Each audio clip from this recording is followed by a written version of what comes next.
Vamos a dar la bienvenida a esta nueva sesión del seminario del Grupo de Estudio de Fundamentos de Matemática. Esta es nuestra sesión número 8. En esta sesión vamos a revisar un poco de el axioma de infinitud y ya la construcción de los números naturales, que fue una de las principales objetivos al momento de hacer el estudio en fundamentos de la matemática, ¿sí? Ver qué eran los naturales, ¿ya? Entonces, Juan Carlos, cuando estés listo, nos avisas para comenzar con la exposición. Perfecto. Andrés, gracias.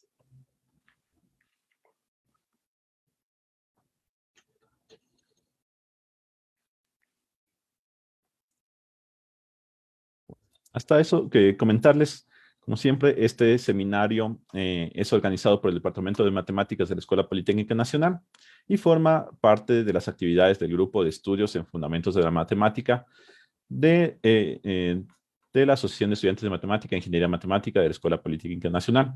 El objetivo que tenemos es revisar los fundamentos de la matemática, que muchas veces en la carrera de matemático no es algo tan divulgado, tan visto a detalle. Queremos abrir las puertas a los estudiantes interesados para que revisen estos temas, ¿sí? Uno de los objetivos principales, o el objetivo principal de esta primera jornada de seminarios, era llegar a ver qué eran los números, a definir qué es un número natural, ¿sí? ¿Por qué fue este el objetivo? Bueno, históricamente se pudo llegar a la conclusión de que si podríamos definir qué eran los números naturales, ya podíamos definir de cierta manera el resto de las matemáticas. O sea, todo el resto de las matemáticas de cierta manera podían fundamentarse en qué son los números naturales. Entonces, si teníamos qué son los números naturales, ya lo podemos hacer. Y ahora, ¿cómo llegamos a qué son los números naturales? Cantor vio la genial idea de que se podía sustentar esto en la teoría de conjuntos. Y por eso formuló la teoría de conjuntos, y uno de los objetivos era llegar a justamente lo que vamos a ver hoy: definir qué es el 0, qué es el 1, qué es el conjunto de los números naturales. Listo, Juan Carlos. Todo tuyo el espacio.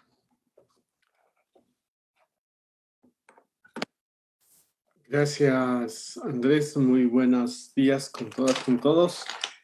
Bien, como Andrés ya lo indicó, una de las preguntas fundamentales en la matemática es ¿qué es el número?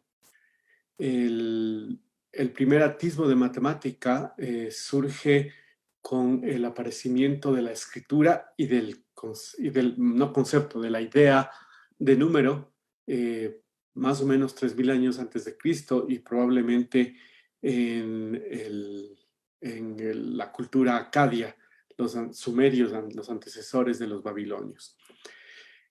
A lo largo de la evolución de las matemáticas, en las diferentes épocas se ha ido entendiendo e incorporando ideas y conceptos de números. Pero es en el siglo XIX en donde la comunidad matemática va en pos de ofrecer una definición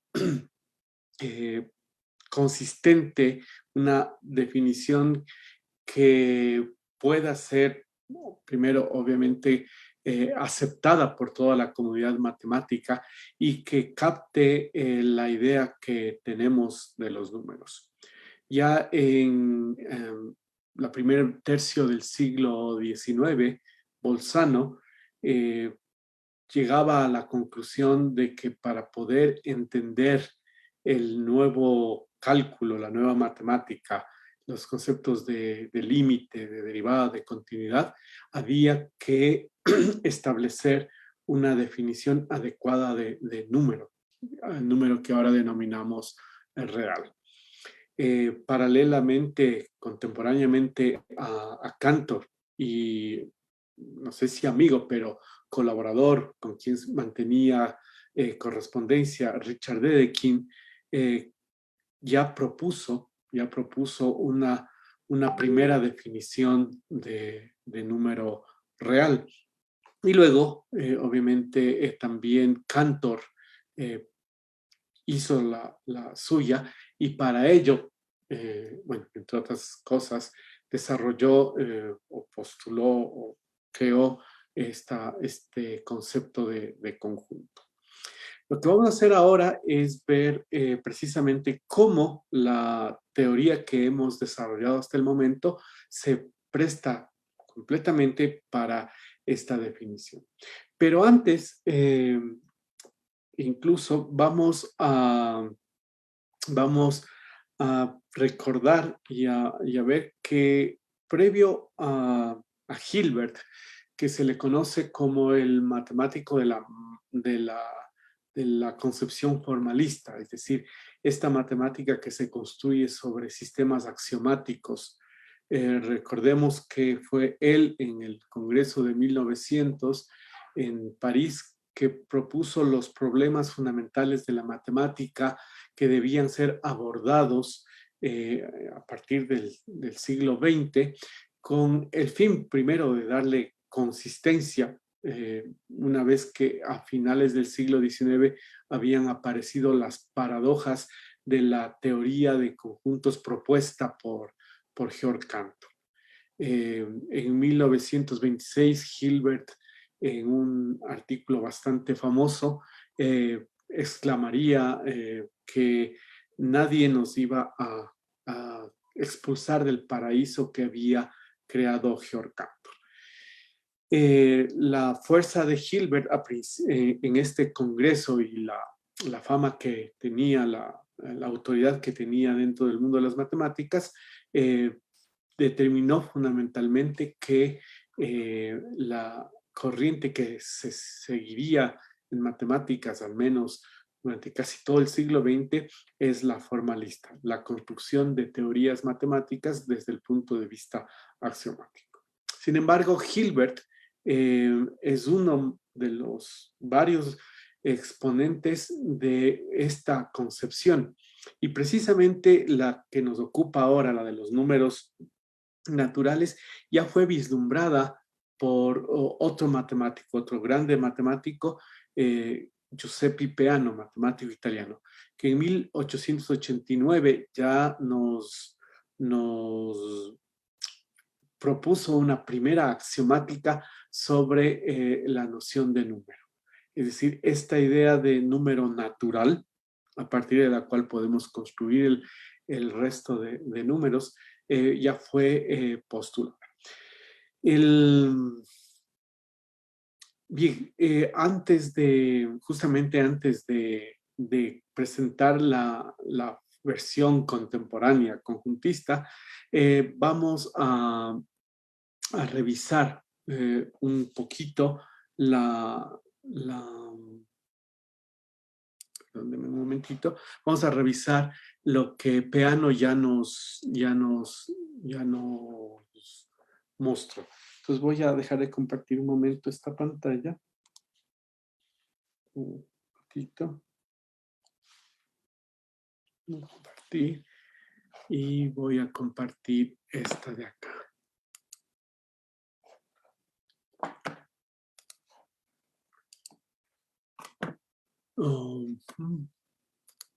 Bien.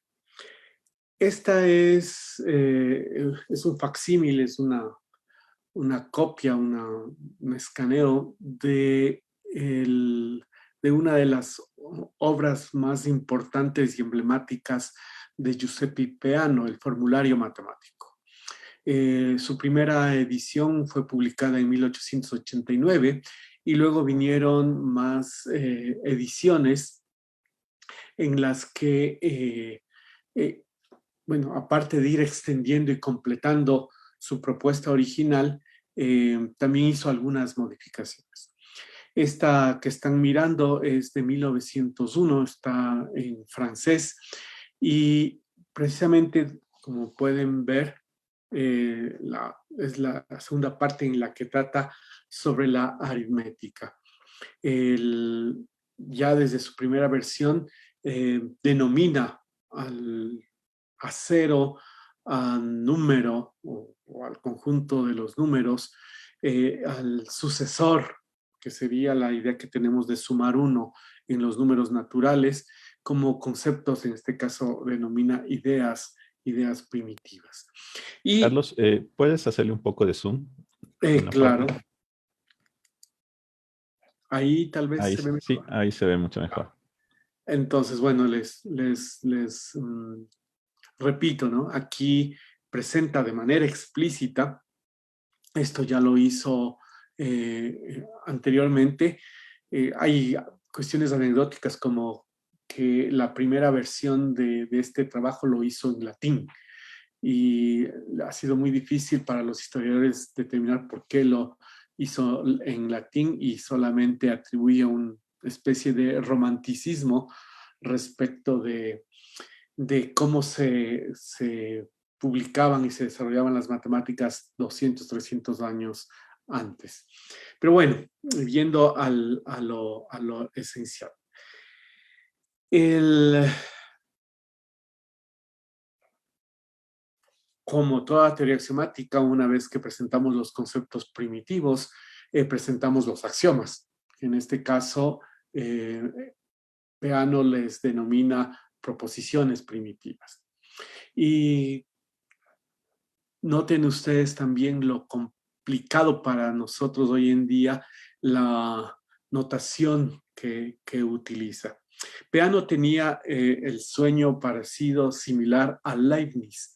Leibniz fue un filósofo alemán del siglo XVII y XVIII, finalmente XVII, que entre sus grandes contribuciones está precisamente la definición del cálculo diferencial e integral propuesta paralela a la de Newton, tan importante como la de Newton, tanto así que la conexión entre sus dos teorías lleva ahora el nombre en el teorema de Newton-Leibniz. Leibniz proponía que la matemática debería servir como lenguaje universal para todo individuo, que aunque no conozca la lengua particular de otras naciones, pueda comunicarse en términos de lenguaje lógico y lenguaje matemático. Peano construye este formulario matemático, esta obra, pretendiendo poner a disposición, como dice, de instructores y estudiantes, todos los conceptos y teoremas matemáticos que se habían desarrollado hasta la época de él. Y para ello también propone el uso de notación que sea más simbólica y menos ligada al lenguaje particular. Pueden ver ustedes los antecesores de algunos de los símbolos que tenemos hoy en día. Pero bueno, la proposición cero que ven ustedes, la interpretamos como que N0, el conjunto de los números naturales, es un conjunto, una clase. En la segunda proposición, que cero, ese término primitivo que puso antes, es un elemento de ella. En la tercera proposición primitiva, que el sucesor de cualquier elemento de estos números también pertenece a este conjunto. Si ya le ponemos nombre, decimos que el conjunto de los números naturales, y de hecho le pone aquí el nombre, ¿no? Enteros positivos o nulos, entonces ese sería el nombre formal. El conjunto de los enteros positivos o nulos, o esta colección es un conjunto, el cero pertenece a este conjunto, cualquier elemento que esté en este conjunto, su sucesor también está en este conjunto, y pueden distinguir aquí, de hecho está escrito la ley de inducción, si ese es un conjunto tal que cero pertenece a ese, y cualquier X que esté en ese también, su sucesor está en el conjunto S, entonces el conjunto de los enteros, positivos o nulo, es un subconjunto, está contenido en este conjunto S. Bien, que son las ideas intuitivas que ya estaban cargadas, o más que intuitivas, lo que pretendíamos o pretendían de los números. Más adelante introduce dos proporciones primitivas adicionales, que son las de si dos sucesores son iguales, los números en particular también lo son. Y una más, no, el sucesor de ningún número puede ser el número 0, como pueden ver aquí, ¿no? Aquí esta negación de la igualdad. Bien, entonces, una de las cuestiones que tenemos que tomar en cuenta es que si admitimos como método válido o como conjunto construido de esta manera, el conjunto de los números naturales, entonces cualquier otro enfoque que hagamos o cualquier otra axiomática que construyamos debería llegar a estos resultados. En el caso de la teoría de conjuntos, debería llegar a estas proporciones mediante teoremas, indicando obviamente los axiomas de la teoría de conjuntos que requiramos para ello. Entonces, lo que vamos a hacer a continuación es precisamente mostrar que con la axiomática que tenemos, más un axioma que todavía no hemos formulado, podemos demostrar la existencia de un conjunto, ¿sí? De otro conjunto que hace el rol de 0 y que tiene estas propiedades que son verdaderas, estas proposiciones, que desde Peano se les conoce clásicamente como los axiomas de Peano, ¿no? Cualquier sistema axiomático que obtengamos con objetos de estas cualidades, se le conoce precisamente como un sistema o un sistema de Peano. Bien, solamente como un dato adicional, esta versión que tiene Peano en 1901 y que ya un poco antes la había modificado, en la versión original hay una diferencia, digamos, importante solamente desde una perspectiva, que no postula a 0 como número natural, sino al 1. Es decir, una axiomática similar, y me parece que está acá. Bueno, luego les muestro, se me movió esta página. Postula como 1.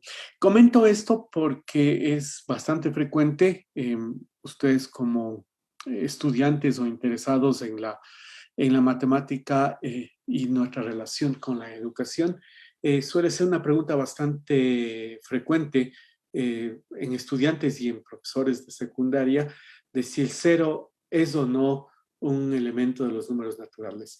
Si los naturales empiezan en el 1 o en el 0. Desde un punto de vista meramente formal, es irrelevante. Tenemos un primer elemento y los otros se construyen por esta operación de sucesor o de sumarle un 1. Bien. Sin embargo, desde el punto de vista, por ejemplo, histórico o desde el origen del concepto de número y de número natural. De hecho, la palabra natural dice mucho, esta idea que se tiene de que es intrínseco a los seres humanos el contar, algo que personalmente no comparto, pero que después de 5.000 años nos puede parecer bastante natural. Bien, en todo caso, el tema de elegir el 0 y el 1 puede ir por otros caminos, como por ejemplo cuando enumeramos desde el primer elemento 1, 2, 3, o enumeramos desde el 0, el 1, el 2, etc. Ahí hay, digamos, bastantes cuestiones que se pueden discutir sobre cómo entender la idea de numerar, ordenar, abstraer entre un símbolo y la idea de lo primero. Bien, bueno, con esto voy a pasar a mostrar cómo con la teoría de conjuntos que hemos venido desarrollando, construimos un sistema de Peano, un sistema que satisfaga, que construya, que cree un conjunto de esta naturaleza. Bien, los voy a dejar de compartir esto y vamos a Acá.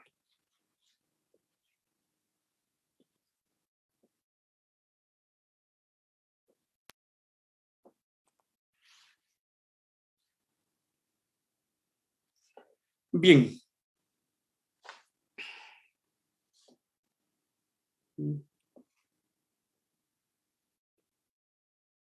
Listo.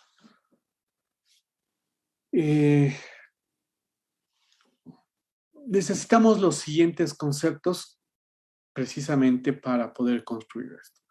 La idea de sucesor. Bien, esta es una idea muy, muy genial, ¿no? Esta idea de qué entendemos por sucesor de un conjunto. Esta idea de tomar a un conjunto y añadirle, digamos, unirle consigo mismo, con el unitario de sí mismo. Es construir un conjunto donde le ponemos al conjunto y le añadimos a él como un elemento. Esta idea es una idea que, digamos, fructífera, como lo vamos a ver, y que le da unas características muy especiales a los elementos del conjunto de los números naturales que vamos a construir. Bien. Entonces simplemente esto, ¿no? Un conjunto es sucesor si es el sucesor de un conjunto es la unión del conjunto con el unitario de sí mismo. Es importante que veamos dos propiedades que salen de esta definición. La una es que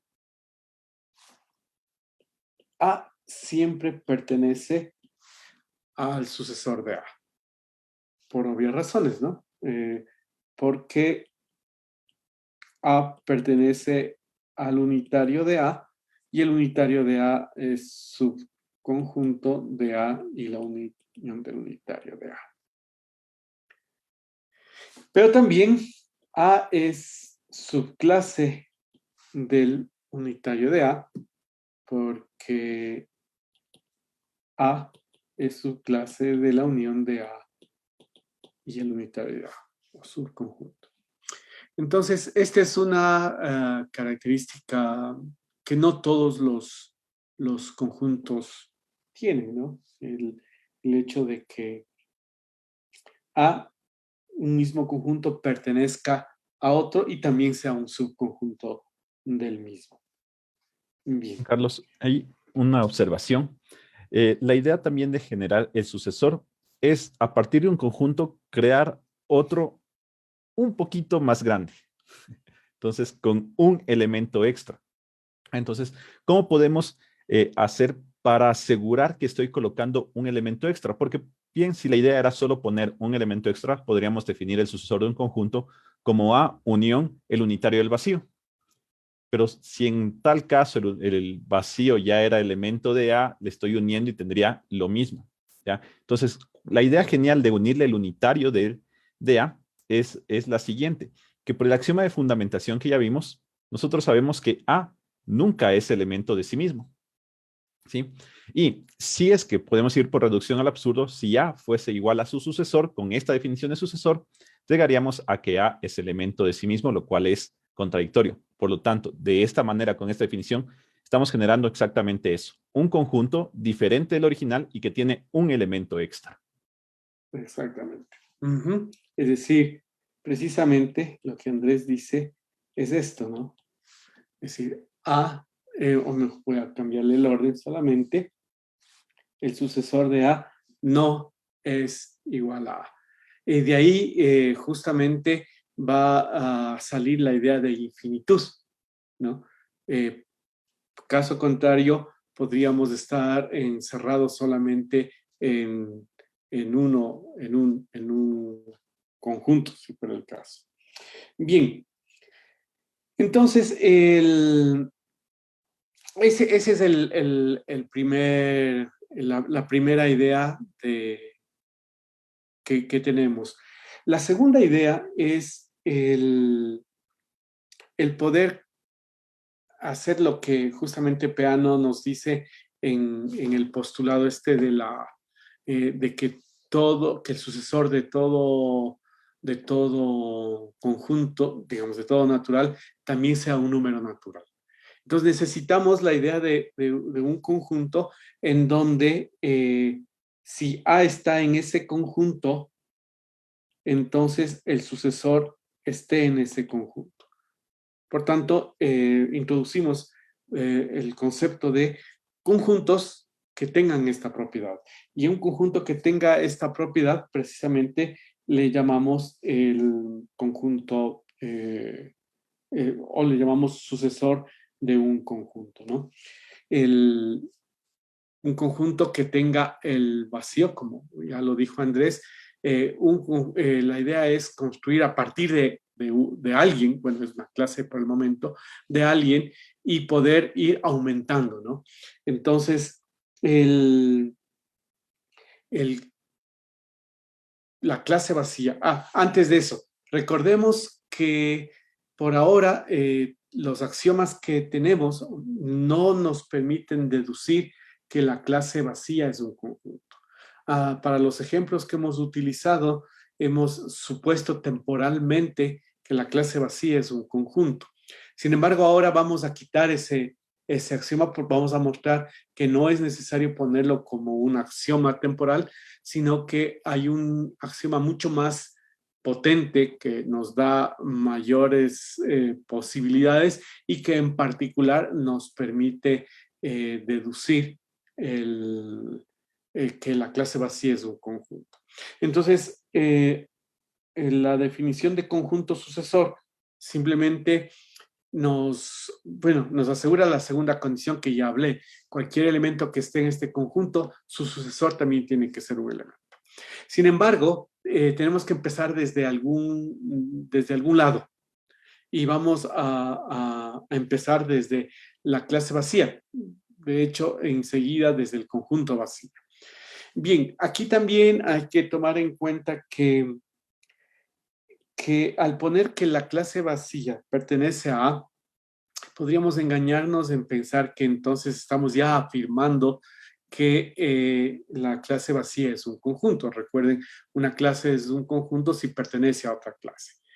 Sin embargo, hay que recordar la naturaleza condicional que tienen las definiciones. Es decir, esta definición lo que nos dice además es, si existiera un conjunto con estas cualidades, le vamos a llamar sucesor. Y la pregunta que nos hacemos es, ¿podremos deducir la existencia de un conjunto con estas características con los axiomas que tenemos? Bien, no lo vamos a hacer en esta clase y les proponemos que ustedes se respondan a esta pregunta. ¿Podemos deducir que existe un conjunto que sea sucesor? Bien, la respuesta es no. Con los axiomas que tenemos no podemos y por eso formulamos como axioma que existe al menos un conjunto sucesor. Hay al menos un conjunto sucesor y, de hecho, por eso, al hacer esta suposición, inmediatamente podemos derivar que la clase vacía es un conjunto, porque si le llamo S mayúscula a este conjunto sucesor, si esto es un conjunto, entonces, por ser sucesor, la clase vacía pertenece a este conjunto, a esta clase, perdón, a este conjunto, y eso le convierte en un conjunto, ¿no? Entonces, el tema está así, ¿no? Tenemos, para empezar, que asumir, que postular la existencia de un conjunto sucesor, lo cual nos deriva en que la clase vacía es un conjunto. Y ahora, con ello, vamos a construir este conjunto al que le vamos a dotar de las características de los números naturales. Bien, ¿cómo lo vamos a hacer? Vamos a probar que la intersección de de la clase, de todos los conjuntos sucesores, es también un conjunto sucesor. Y esa va a ser precisamente la clase en cuestión, ¿no? Si denomino para facilitar la escritura, voy a usar esta notación SUC, SUC de A, para indicar que A es un conjunto sucesor. Entonces, vamos a llamar a la clase S, a la clase de todos los conjuntos X, tales que X es un conjunto. Por el axioma de infinitud, entonces, por el axioma de infinitud, este conjunto S de aquí pertenece a la clase S caligráfica y por tanto la clase S caligráfica es distinta de la clase vacía. Y podemos ver fácilmente entonces que la intersección de S es un conjunto sucesor. Recuerden que si la clase S fuera vacía, entonces tendríamos algo que ya discutimos previamente, ¿no? ¿A qué es igual la intersección de la clase vacía, ¿no? ¿Se acuerdan? La clase universal. Entonces, ¿qué no es una clase propia? ¿Qué es una clase propia en un conjunto? Bien, entonces, la intersección de la clase S es un conjunto sucesor. Podemos verlo muy fácilmente. Obviamente, el vacío pertenece a esta intersección porque pertenece a todos los elementos de la clase S caligráfica. ¿No? ¿Por qué? Porque todos los elementos de la clase S caligráfica son conjuntos sucesores. Por tanto, el vacío tiene que pertenecer. Si X pertenece a la intersección, entonces X pertenece a todo conjunto T que es sucesor. Y por tanto, el sucesor de X tiene que pertenecer a T, es decir, a todo conjunto sucesor. Y por tanto, el sucesor de X pertenece a la intersección de S. Bien. ¿Qué características tiene este conjunto? Bueno, primero, ¿por qué es conjunto? Tenemos que es la intersección de todos los, de la clase de todos los conjuntos sucesores. Bien,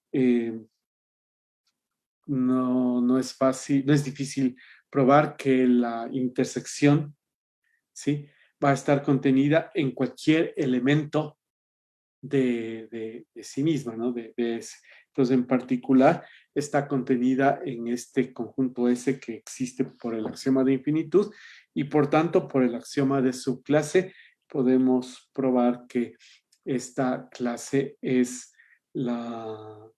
un conjunto. Se acostumbra a denominarle con la letra omega, no W, sino omega del alfabeto griego, la omega minúscula del alfabeto griego, a este conjunto sucesor. Y vamos a ver que precisamente este es el conjunto que queremos como conjunto de los números naturales.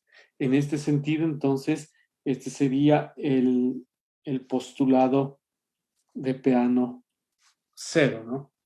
Hay un conjunto de números que lo vamos a llamar luego el de los números naturales. El siguiente postulado de Peano es que 0 pertenece a este conjunto. Bien, esto es bastante trivial, inmediato, ¿no? Si hemos probado que el conjunto de la intersección de los conjuntos sucesores es un conjunto sucesor, ¿sí? Este omega, por ahora le voy a llamar omega, este omega es un conjunto sucesor, entonces tiene como elemento el 0. Este es nuestro P sub 1. Bien, el P sub 2 de Peano dice que para cualquier elemento de omega, el sucesor de omega, perdón, el sucesor de este elemento tiene que estar en omega. Nuevamente, la razón es simple, es el hecho de que el omega es un conjunto sucesor. Por tanto, si n está en omega, el sucesor de n está en omega. El P sub 3. El denominado, el que Peano también llama principio de inducción matemática, y que establece Peano de esta manera. Si A es un subconjunto de omega, bueno, aquí le voy a poner así, que el vacío pertenece a este conjunto A. Y además, para cualquier X que pertenece a, el sucesor de X también pertenece a. O, dicho de otra manera, el conjunto A es un conjunto sucesor, entonces necesariamente el conjunto omega es subclase de A.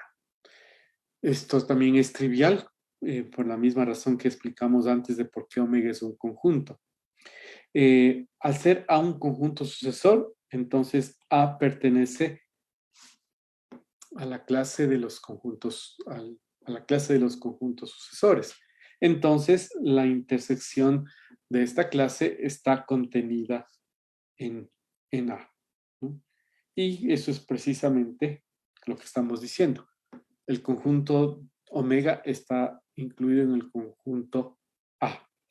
Aquí podemos decir algo más que se suele decir cuando se parafrasea la definición de los números naturales. Y es esto. El conjunto de los naturales es el conjunto sucesor más pequeño. Cuando nos metemos con más pequeño, más grande, tenemos que recordar que siempre eso es relativo a una escala, a una definición, a un cierto orden. En este caso, el orden tiene que ver con la relación de subclase. Y lo que estamos, digamos, diciendo es que si T es un conjunto sucesor, necesariamente omega es subclase de T. En este sentido, ¿no? Subconjunto de T. Para cualquier conjunto sucesor. En ese sentido, el conjunto de los naturales es el conjunto sucesor más pequeño. Bien, obviamente de la hipótesis de que A es subconjunto de omega y de la conclusión de que omega es subconjunto de A, concluimos que son, de hecho, iguales. Y este es el principio que nos rige, al que denominamos principio de inducción y que en la matemática cotidiana manejamos de forma frecuente. Bien, no sé si hoy tengamos tiempo para ilustrar su utilización, pero en todo caso, en la siguiente sesión lo haremos. El siguiente teorema, que lo vamos a deducir, nos dice que justamente el postulado número 4 de Peano, que si los sucesores son iguales, los números son iguales. Entonces, si el sucesor de m es igual al sucesor de n, entonces m es igual a n. Vamos luego a hacer la deducción. Y el último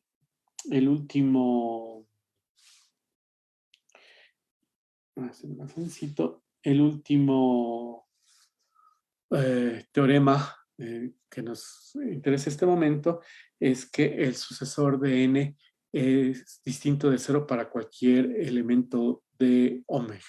Lo cual también, bueno, le voy a poner así, distinto del conjunto vacío. Ya nos hemos adelantado previamente. Precisamente el 0 de Peano va a ser el conjunto vacío, ¿no? Esa es la definición natural que estamos proponiendo, el 0 como conjunto vacío. Y en este caso, también este teorema es trivial, porque el sucesor de n siempre tiene a n como elemento, como vimos ya al inicio. Entonces, si tiene a n como elemento, entonces obviamente es distinto del conjunto vacío y por tanto es distinto de 0.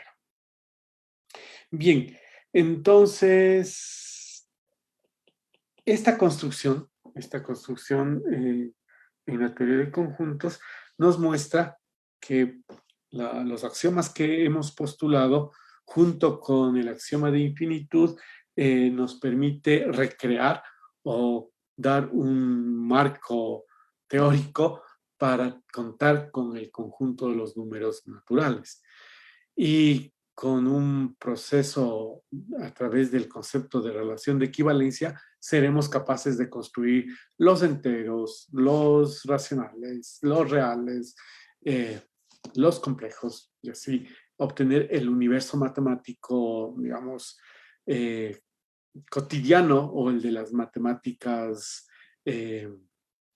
digamos, aplicadas, o las matemáticas que, digamos, que no las vemos como los fundamentos, ¿no? Bien, vamos entonces, a modo de ilustración también, a deducir el teorema, el teorema de el P4, digamos, el postulado de 4 de PA.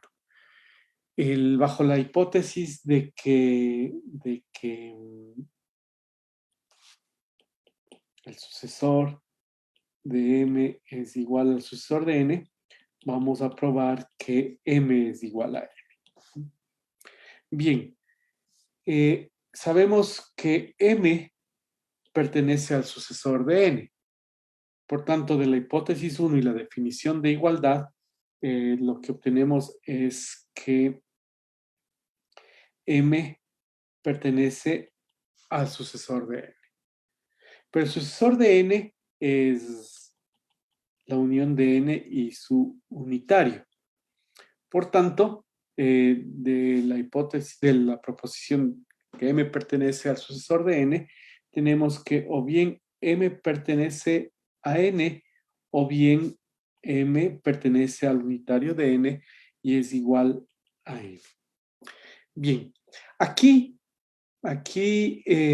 voy a utilizar una proposición que no he demostrado todavía, no hemos probado, pero que vamos a probar, y ese es, si no lo hacemos hoy día, va a ser uno de los ejemplos, o el primer ejemplo de la inducción matemática de esta proposición. Y es que si M pertenece a N, o de la hipótesis de que M pertenece a N, vamos a deducir que M es un subconjunto de N. Bien, entonces por ahora admitamos este teorema, digamos, de que de M pertenece a N, de que siendo M un elemento de N, también es un subconjunto de N.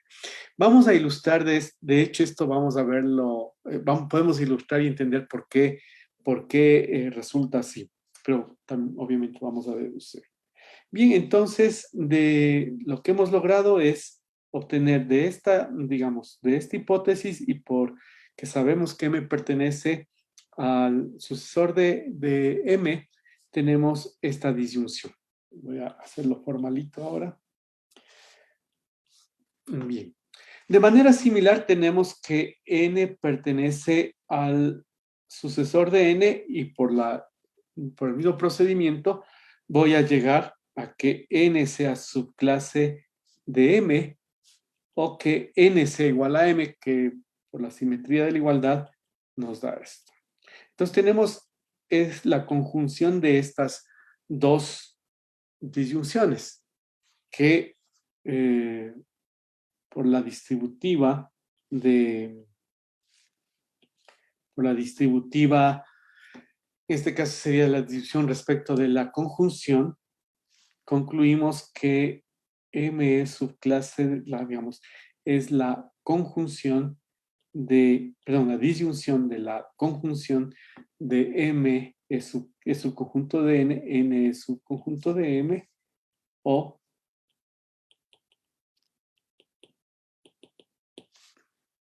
que a su vez equivale lógicamente a que M sea igual a N, que es lo que queríamos deducir, ¿no? Bien, entonces, con esto queda establecido que la teoría que estamos desarrollando con los axiomas que tenemos, tenemos que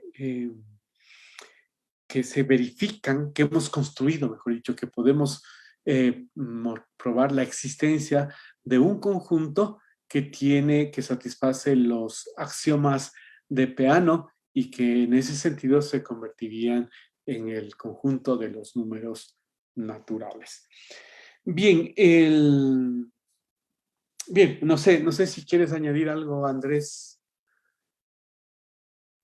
Sí, regresando al axioma que tenemos, el de infinitud, podemos hacer la siguiente reflexión. Hasta el momento, los axiomas que hemos visto, uno de estos axiomas me garantiza la existencia de clases, ¿sí? Que es el axioma de construcción de clases, que me dice si tengo una fórmula bien formada, puedo construir una clase. Entonces, lo único que tengo hasta aquí es ese axioma que me ayuda a generar clases, ¿ya? Y el resto de axiomas son de tipo condicional, ¿sí? Que si tal cosa es un conjunto, entonces tal otra cosa es un conjunto. Si tal cosa es un conjunto, otra cosa es un conjunto. Nunca hemos tenido un conjunto de por sí. ¿Ya? Ahora, el axioma de construcción de clases, a pesar de que nos parecería que nos permite construir una infinidad de clases, no es así en principio. Porque, bueno, nos dice que si tengo la clase, una fórmula bien formada, por ejemplo, x igual a x, puedo generar la clase de todos los elementos tal que cumplen esta fórmula, ¿sí? Justamente la que le llamamos la universal. Pero también tengo la clase vacío con una fórmula diferente. Pero el axioma no nos dice o no nos garantiza, y nada hasta este punto nos garantiza, de que estas dos clases, y bueno, y la de Russell que también la podemos definir, sean diferentes, ¿sí? El axioma de construcción nos dice que puedo construirlas, pero no me garantiza en ningún momento que sean diferentes. Puede ser que el universal sea igual al vacío, igual a de Russell, y solo esté hablando, haciendo toda una teoría a partir estudiando únicamente el vacío. Entonces, todos los teoremas que hemos visto básicamente podrían hablar de nada, serían aplicables a la nada hasta este momento. Sin embargo, viene este teorema, que es demasiado simple, ¿sí? Nos dice, existe un conjunto sucesor, ¿sí? No tiene, bueno, lo que me encanta es su simpleza, que si la analizamos va más allá. Primero, no nos garantiza la existencia de una clase, nos garantiza la existencia y de un conjunto. Entonces, a más de construirle, ya tenemos un conjunto. Por otro lado, no nos dice cómo construirlo, no nos dice cuál es, no nos dice cómo es, solo nos dice que hay uno. Pero esta existencia de uno nos permite generar una infinidad de clases y de conjuntos. Y por eso el nombre de infinitud. Por ejemplo, con este conjunto de sucesor, como es un conjunto y todo conjunto es igual a sí mismo, el S que le llamó Juan Carlos, ya tenemos que S es elemento de la clase universal, ¿verdad? Y con esto ya tengo que la clase universal es diferente del vacío. O sea, en este momento recién estoy teniendo varias clases. Ya generé dos clases diferentes, la del vacío, la U, bueno, y el S que tenemos. ¿Ya? Entonces tengo dos clases ya. Después de esto, también tengo un conjunto, que es el vacío, que sea un conjunto. ¿Ya? Y si ya tengo el vacío, que es un conjunto, el unitario del vacío también va a ser un conjunto. ¿Por qué? Por el axioma de pares. ¿Sí? Entonces, ya tengo dos elementos que tiene la clase universal. Pero, y el unitario del vacío no es más que el sucesor del vacío, ¿verdad? Entonces ya vemos que el vacío, su sucesor, son conjuntos. ¿Y por qué su sucesor es conjunto? Porque el S era un conjunto sucesor. Entonces, como el vacío estaba ahí, su sucesor también va a estar ahí y por lo tanto es un conjunto. Y así puedo seguir. El sucesor del vacío también va a ser un conjunto. El sucesor del sucesor del sucesor del vacío también va a ser un conjunto. ¿Ya? Tengo una infinidad de conjuntos. El S mismo, ¿sí? S es un conjunto. ¿Ya? Entonces, tiene el unitario de S también va a ser un conjunto. ¿Ya? Y es decir, con esto tendría que el sucesor de S también es un conjunto, es otro elemento de la clase universal. Entonces, explota la matemática en este punto. Con ese axioma tan sencillo, explota y se hace ya infinita. Podemos llegar a demostrar que en verdad tengo conjuntos infinitos. Entonces, es para mi parecer, un axioma maravilloso donde ya nos permite hablar de muchas cosas, de un sinfín de cosas en algo tan sencillo. Y tenemos lo que partimos con lo que nos dijo Juan Carlos. Este axioma nos ayuda a tener como teoremas los axiomas que tenía Peano, que impuso Peano, ¿ya? Y ese es otro del trabajo de hacer los fundamentos, ¿sí? Tener una teoría que le podemos comenzar de un sistema axiomático, partir desde ciertos axiomas y ciertos términos no definidos, ¿ya? Por otra parte, construir otra teoría con otros axiomas, con otros términos no definidos, que sería la teoría de conjuntos. Y dentro de esa teoría de conjuntos tenemos teoremas que son los mismos que en la teoría, en la axiomática de Peano. ¿Qué nos lleva a tener esto? Que todo lo que hizo Peano con sus axiomas lo podemos trasladar y es demostrable en la teoría de conjuntos. Entonces, al poder demostrar estos 5 teoremas a partir de nuestros axiomas base, lo que nos dice es todo lo que hizo Peano también te sirve en esta teoría y así hemos logrado formalizar o tener una construcción de los números naturales. Sí, solo quería ponerle una nota de escepticismo. Aparente, digamos, la simplicidad del axioma es así, tiene una apariencia simple, pero efectivamente no es tan simple, ¿no? Es decir, añadiendo a lo que dice Andrés, digamos, un buen ejercicio es mirar la relación del axioma de infinitud y la posibilidad de la conclusión de omega con los otros axiomas. De los otros axiomas, ¿cuáles están metidos? Porque no es solamente el axioma de infinitud, ¿no? Porque aparece obviamente la unión, aparecen los pares, los unitarios, etcétera. O sea, hasta dónde podemos, por ejemplo, ¿qué rol jugaría el axioma de reemplazamiento? Eh, ¿Qué rol juega el axioma de fundamentación? ¿O no juega ningún rol? Esa es la pregunta sobre la independencia. Es decir, este es nuevamente un tema de los fundamentos de la matemática. La independencia de los postulados, de los axiomas. Entonces, el axioma de infinitud en relación a los otros axiomas es independiente y de cuáles. Podemos decir de 10 axiomas, de 8 axiomas, pero ¿cuál sería el número mínimo de axiomas de los cuales no podríamos tener el axioma de infinitud, ¿no? Necesitamos el axioma de infinitud. Bien, eso, lo que Andrés nos ha contado, hice un esquema rápido porque esta es otra característica, yo diría, fabulosa de las matemáticas contemporáneas, que es el concepto de estructura. Que a pesar de lo fabuloso, es un concepto relativamente nuevo, como estructura precisamente. Sus orígenes están en Peano y en algunos otros, y obviamente Hilbert le da un impulso grande, pero viene esto con esta noción de estructura que subyace a conjuntos de distinta naturaleza. Es decir, en última instancia, podemos tener unos conjuntos con unas ciertas características y recrear la estructura que tiene otro conjunto que puede ser cuyos elementos son de naturaleza diferente. Y sin embargo, hay esa conexión que nosotros le solemos llamar isomorfismo, que tiene que ver con, o que dice la misma forma, aunque las apariencias sean distintas.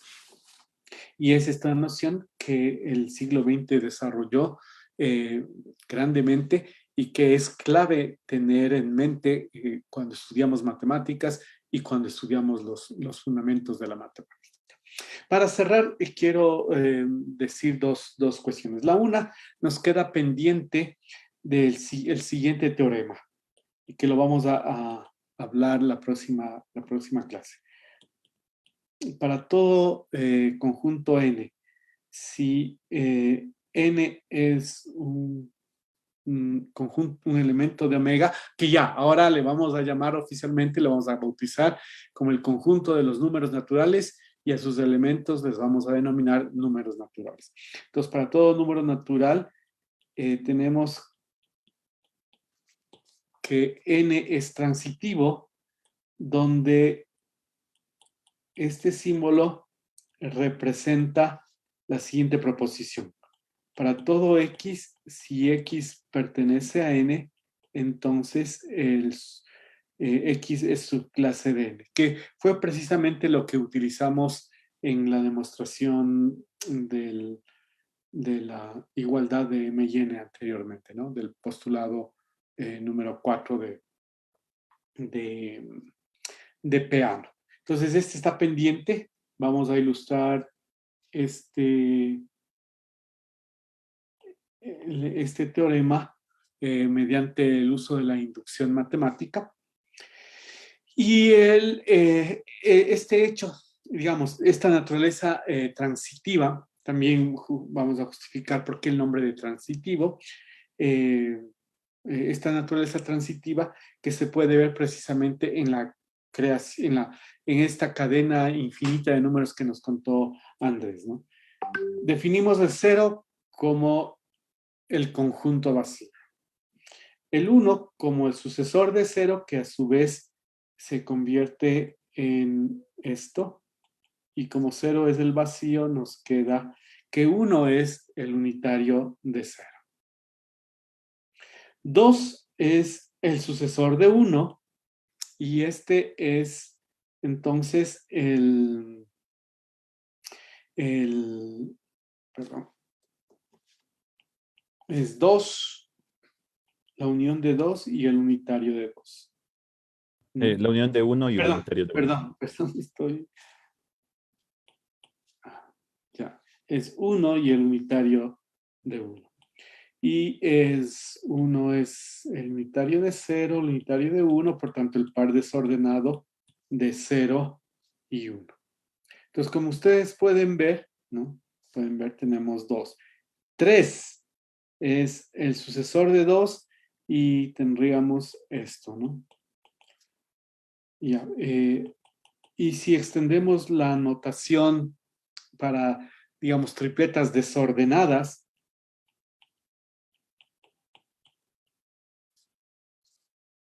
tenemos esto, ¿no? Entonces, todos los elementos de 3 son subconjuntos de 3. El 0 es subconjunto de 3. El 1 es subconjunto de 3, porque el 1 tiene como único elemento a 0, ¿no? Y 0 es elemento de 3.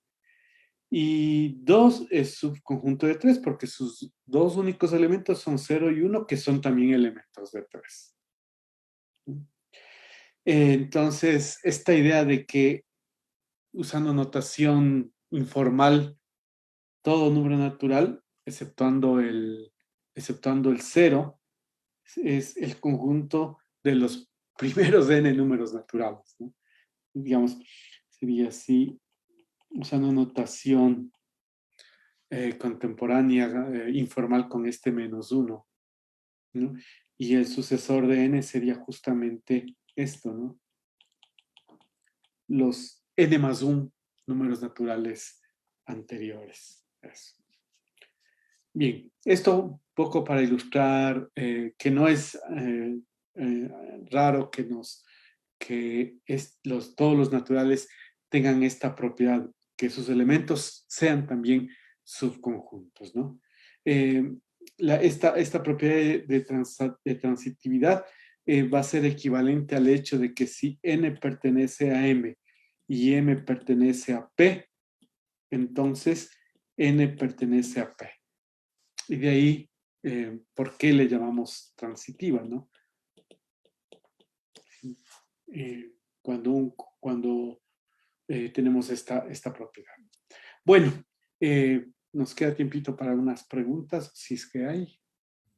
Ya, bueno, como siempre pueden ponerle preguntas en el chat de esta transmisión. Pero bueno, para finalizar también un par de cositas aquí. esta es una construcción de los números naturales. E históricamente no fue el único acercamiento, y de hecho no fue, creo, el primer acercamiento, porque tuvimos el acercamiento dado por Frege y respaldado por Bertrand Russell. Bertrand Russell, ¿no es cierto?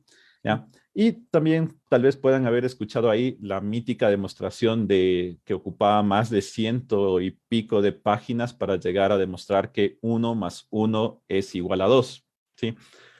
¿Ya? Es una construcción muy rara, muy enrevesada, ¿ya? Que como anécdota, Frege cuando lo publicó, recibió una carta, ¿de quién era, Juan Carlos? De La Bertrand carta Russell. de Bertrand Russell, exactamente, en la que le indica un error en su construcción, en su teoría de construcción. Es interesante que en ese punto ya había sido mandado el último libro de Frege a la imprenta, ya se estaba haciendo la imprenta, entonces lo único que pudo hacer Frege ahí es pedir que se imprima un apéndice extra en el que se indique el error y básicamente decir que todo el libro o su trabajo de varios años no iban a llegar a un punto, a un fin correcto. Entonces el libro tiene su apéndice donde básicamente lo que dice es todo lo que está en este libro está mal, no tiene mucho sentido, porque su construcción es muy enrevesada. Por eso también vale la pena eh, vislumbrar la genialidad de esta idea de Cantor de construir los los números naturales de esta forma, porque es sumamente simple también que el 3 sea conjunto formado por el 1, el 2, ¿ya? Y también la omega que le ponemos de nombre no es arbitraria, ¿sí? Tiene por ahí un aspecto un poco ya filosófico o de lo que se queríamos hacer. Como les indiqué al inicio, se había llegado al punto de que si podíamos tener los números naturales, toda la matemática se podía desprender de él. Entonces, el fin último de hacer la teoría de conjuntos era llegar a la definición de los números naturales, ¿ya? Entonces, ¿cuál es la última letra del abecedario? Omega. Entonces, el fin El último fue llegar abecedario griego. del abecedario griego. Fue llegar a Omega y por eso se le puso este nombre. Llegamos al final del camino, que si continuamos en estos tipos de seminarios, vamos a llegar que no fue el final del camino, sino fue el inicio del siguiente camino que apasionó a Cantor, que es la idea de infinitud. Omega es el primer infinito, entonces el primer símbolo de una teoría sumamente nueva y le puso a Omega, le dio también el nombre de Aleph, que es la primera letra del alfabeto hebreo. Entonces, justo aquí tenemos el principio y el fin de la teoría de conjuntos. El fin como objetivo con el que inició y el principio como todo lo genial que nos dio Cantor, del paraíso que nos dejó Cantor y que nadie nos podrá sacar de él. Y como un añadido a lo que dices, Andrés, de las distintas construcciones de número, ¿no? De número natural. Una que solemos usar frecuentemente hoy en día es ir en cambio de algo más grande a los naturales. Y esa es la construcción axiomática a partir de los números reales. Se axiomatiza el conjunto de los números reales como un conjunto, como un cuerpo ordenado y completo. Y con los axiomas que tenemos, axiomas para una operación llamada suma, otro para la multiplicación, una relación de orden total,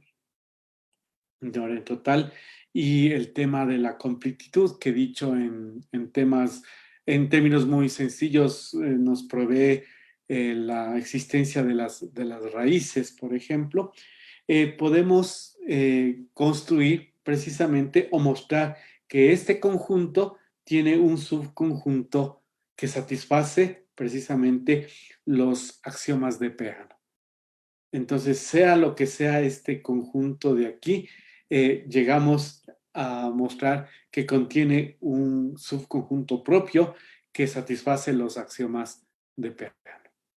La construcción que nosotros hemos elegido, en cambio, parte de aquí y va extendiendo así, así y así.